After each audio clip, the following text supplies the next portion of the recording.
Today, we're looking at a black ink by Pelikan, their 4001 Brillaint Black. Hi, I'm Adam, and I'm an ink guy. I get inks, test them, and share the results with you. Now, there's timestamps down below so that you can skip around, but if you got the time, I'd appreciate you checking out the entire video. Also, if you're interested, you can follow me on Instagram, and if you're new here, I would invite you to subscribe.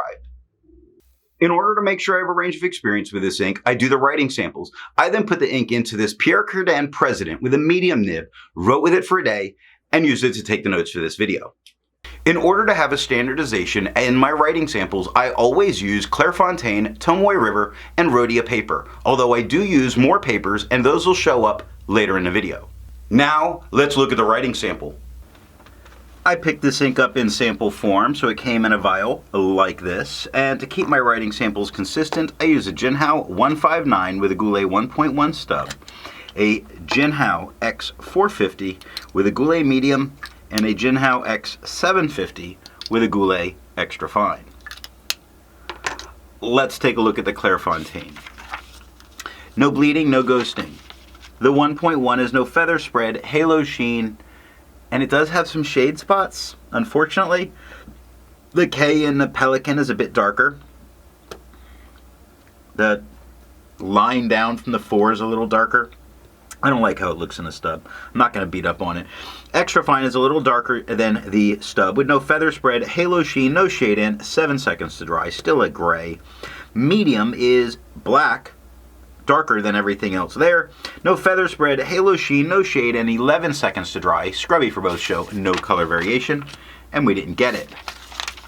Tomoe River, no bleeding, normal Tomoe River ghosting. The 1.1 is gray with no feather spread, halo sheen, no shade. Extra fine is a darker gray than the stub with no feather spread, halo sheen, no shade, 12 seconds to dry. Medium is black, finally, with no feather spread, halo sheen, no shade in, 19 seconds to dry. Scrubby for both show, no color variation, and we didn't get any. How about Rhodia? No bleeding, no ghosting. The 1.1 is no feather spread, halo sheen. Yes, it has shade spots. Look at the K in black, the B in black, the K in Pelikan, the B in Brillaint. All a bit darker than the grays around it. Extra fine is darker than the stub with no feather spread, halo sheen, no shade in, 9 seconds to dry. Medium is much darker than the rest of the ones on the page with no feather spread, halo sheen, no shade in, 14 seconds to dry. Scrubby for both show, no color variation. We didn't expect it, and we didn't get it. I agree with Vita that I've learned a lot by doing multiple chromatographies. The one on the left is done the way it's supposed to be done, and looking at this chromatography makes me feel that this should be a very dark, rich black, although unless you're very wet as a pen, it doesn't. So what I get is this very nice green at the bottom, and it pushes up with this very, very dark blue, and then this great dark purple at the top. This should give this black some real depth of color. The one on the right, I let dry for 10 minutes before I dunk it into water. Now, a lot of that green has really stayed on the bottom. Some of it is pushing up. The blue is a bit more obvious.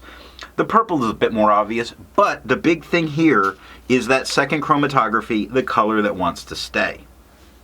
Resistance tests are done to see how well this ink can be expected to perform on the page, and more importantly, how hard it may be to clean from your pen. I let the smear dry for 3 days before testing it. Looking at the highlighter, I wouldn't use this in a note-taking situation because of what happens to the capital H. I don't want to lose anything important. Water is not doing a whole lot to get rid of this ink. I'm really quite surprised that so much of it is still left behind. It's really only moving the very, very top parts-ish of the ink. Now, pen flesh is doing a little bit more than water, but not a whole lot more. 1/3 bleach solution is completely removing it, but it is dyeing this page this kind of sepia brown. Now, I did not have to use anything more than water to get this out of my pen. What it means is that just simply the chemicals and the dyes used are bonding with the paper better than it would the plastic parts in your pens. I test ink viscosity with a tilt test that I'll link somewhere. Now, for the inks I've tested, I have found an average viscosity of 2.5, with the realm of normal being from 2.1 to 2.9.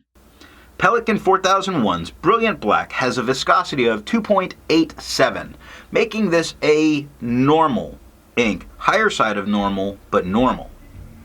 To find my average dry times, I use my writing samples, and for the inks I've tested, I found an average dry time of 17 seconds, with the realm of normal being from 13 to 21 seconds. Pelikan 4001's Brillaint Black has an average dry time of 12 seconds, making this a faster drying ink. Instead of finding inks that look like Pelikan 4001's Brillaint Black, I would prefer to find an ink that complements its color on the page. I chose a nice orange, Robert Oster's Orange Zest. The second writing sample is done on Strathmore Writing, P. Berger, and Vinta paper. Here we're looking at Strathmore writing paper. Now we get no bleeding, no ghosting. The 1.1 is no feather spread, halo sheen, and no shade. The extra fine is a little darker than the stub with no feather spread, halo sheen, no shade, and 6 seconds to dry. Medium is quite a bit darker than everything else on the page with no feather spread, halo sheen, no shade, and 9 seconds to dry. Scrubby for both show no color variation, and we didn't get any. P. Berger, it's a French rule student grade paper. Lots of bleeding, not touching the page underneath, lots of ghosting, cannot use the back of the page. The 1.1 is no feather spread, halo sheen, and no shade. The extra fine is a bit darker than the stub with no feather spread, halo sheen, or shade, and 3 seconds to dry. Medium is the darkest on the page. It's finely black, no feather spread, halo sheen, no shade, 5 seconds to dry.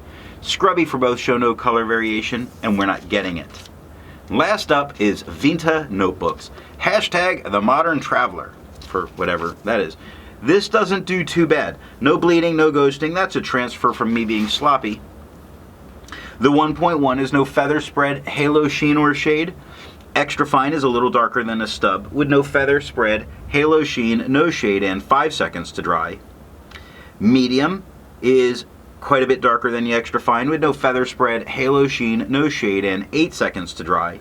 Scrubby for both show us no color variation because there was none, and that is all that I have for the writing sample. So what do I think of Pelikan 4001 Brillaint Black? There's a lot of color variation that you can get depending on the nib and flow that you choose to use. I don't like that. I don't like that. I want it to be black. I want it to be solid, no shade, same black all the time. It doesn't make it a bad black ink. It makes it the black ink that I won't turn to because of the amount of color variation that you can get depending on your pen. So what nib and pen would I choose to get the best writing experience? I would choose a wet fine or wet medium in order to ensure that my lines were without shading and a dark black. If you've made it this far and you've enjoyed the video, give it a thumbs up. And if it's your first time here, I'm going to remind you to subscribe. Thanks for watching.